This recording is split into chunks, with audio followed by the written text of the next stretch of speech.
First, connect the propane tube to the propane tank.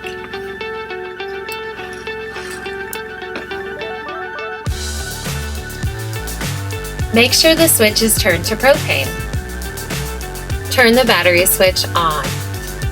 Then turn the engine switch on. Press it twice. You're all set.